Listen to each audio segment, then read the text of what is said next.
Hello kids! Is everyone laughing at you at your local MTG store because you're not playing Tymna and Trashios? Have you lost your touch with Magic and thinking about playing Yu-Gi-Mon or Pokio instead? Then this is the video for you. Well, I've got some underrated commanders here that don't see a lot of play and could sure use some of your love. We got mono-colored, triple-colored, heck, even a 5-color commander in here. Call these the Skittles deck, baby. Taste the fucking rainbow. These are not in any specific order, not ranked, not nothing. Just 10 commanders that are super duper fantastic to play with. And on top of that, cards that often don't see a lot of play. And this is just gonna be part 1. Part 2 is gonna come a bit later. So let's start this and have some fun before someone casts Cyclonic Rift. And fuck Trashios. First off, we got Mistform Ultimus. He's a 4-mana 3/3 illusion creature. Mistform Ultimus is every creature type.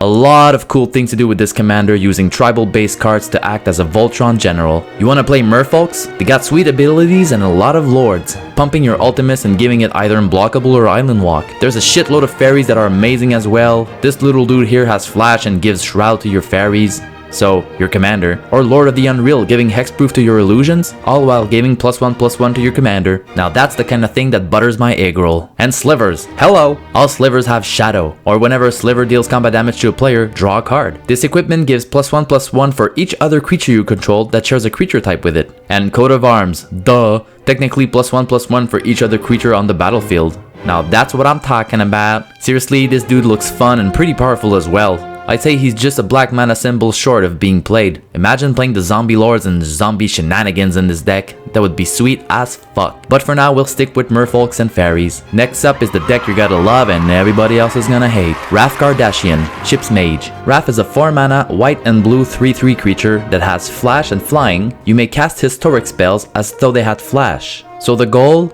Land, go. Playing everything with flash. How annoying is that? A lot. Nice. There's a couple of sorceries you can cast at instant speed. Urza's Ruinous Blast exiles all non-land permanents that aren't legendary, which you won't run a lot of in this deck. You can run an artifact heavy deck and flashing things like Duplicant and such, but the bread and butter are the legendary creatures you can cast with flash. There's a lot of good ones, like Midome. Whenever she deals combat damage to a player, take an extra turn after this one. Gatwick the Wizened.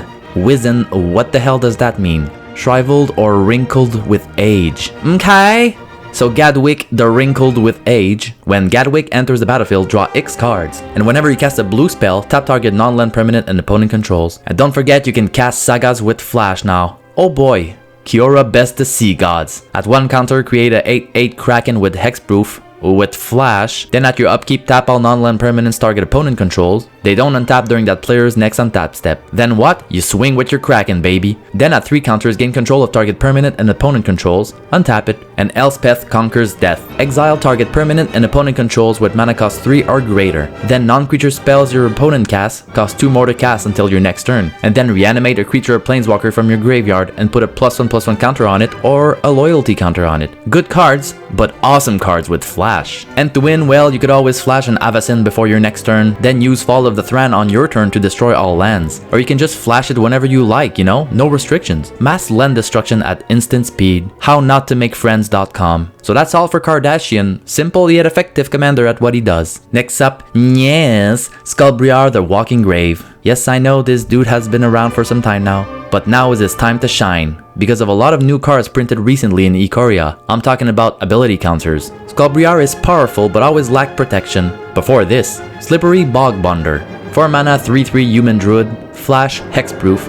When Slippery Bogbonder enters the battlefield, put a hexproof counter on target creature. Then move any number of counters from among creatures you control onto that creature. So you give Skullbriar a hexproof counter, he's probably gonna have it all game long. And another problem with Skullbriar is that no matter how big and tasty he gets, he didn't have trample before this. Hornbash Mentor, 3-mana 3/3 human warrior. When Hornbash Mentor enters the battlefield, put a trample counter on target non-human creature you control. Then pay 3, tap, put a +1/+1 counter on each creature you control with trample. So he gives Skullbriar trample and pumps him up with a +1/+1 counter? Auto include in this deck, brah. And Unexpected Fangs, 2-mana black instant, put a +1/+1 counter and a lifelink counter on target creature, giving Skullbriar a lifelink counter for 2 mana at instant speed. These are the cards you want to tutor for as soon as possible. Here's a couple of recent cards that work great with our buddy here. Evolution Sage proliferates whenever land enters the battlefield under your control. And Sword of Truth and Justice, +2/+2 protection from white and from blue. Whenever equipped creature deals combat damage to a player, put a +1/+1 counter on a creature you control, then proliferate. What the fuck? Double the pleasure. But this is the card that changes everything. The Ozolith. 1 mana legendary artifact. Whenever a creature you control leaves the battlefield, if it had counters on it, put those counters on the Ozolith. At the beginning of combat on your turn, if the Ozolith has counters on it, you may move all counters from the Ozolith onto target creature. But Skullbriar reads that counters remain on Skullbriar as he moves to any other zone other than a player's hand or library. A bit confusing, but basically the counters on Skullbriar will remain on him and be placed on the Ozolith as well. So when he comes back, double the number of counters on him. Holy guacamole. This is your time to shine, little bro.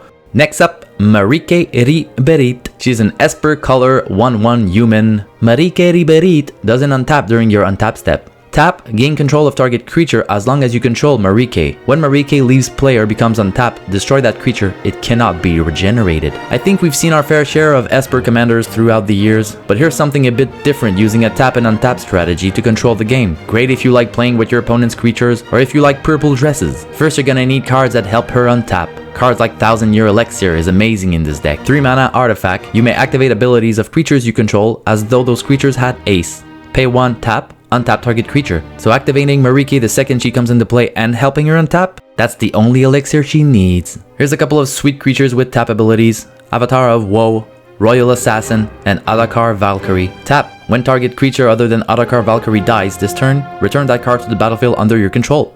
So steal a creature with Marike, untap her to steal another creature, the creature dies, steal it again with this card. Seems pretty good. Next up, Arcanist, obviously. Tap, draw 3 cards. Untap, draw 3 cards. Ay ay ay. And a card I adore, Impress Galina. She's a 5 mana blue legendary creature. Pay 2, tap, gain control of target legend or legendary permanent. This effect doesn't end at end of turn. I mean, let's give Marike a hand in stealing everything, but Galina can even steal lands and enchantments permanently. But the all-star in this deck is Intruder Alarm. 3 mana blue enchantment, creatures don't untap during their controller's untap step. Whenever a creature comes into play, untap all creatures, transforming Marike into a machine gun stealing and killing machine. So that's all for Marike. If you're playing in a creature heavy meta, give her a try.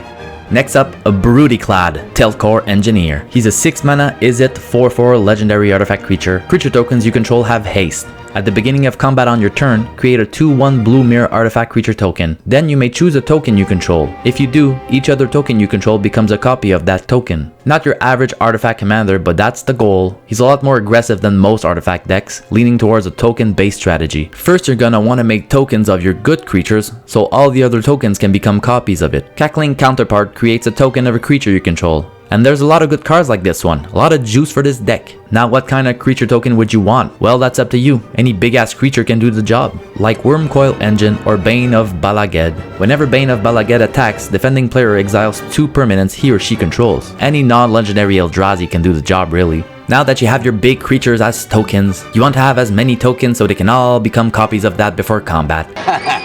Brass Bounty lets you create a treasure token for each land you control. Yikes. And the crazy good Dockside Extortionist gives you treasure tokens for each artifact and enchantment your opponent controls. Once you have a million tokens, well, just make them copies of your big creatures and attack for the win. You have a lot of good options for this deck, so deck building will be fun. So that is all for today. Thanks for watching. This is just part 1. Stay tuned for part 2 if you enjoyed, and see you guys later.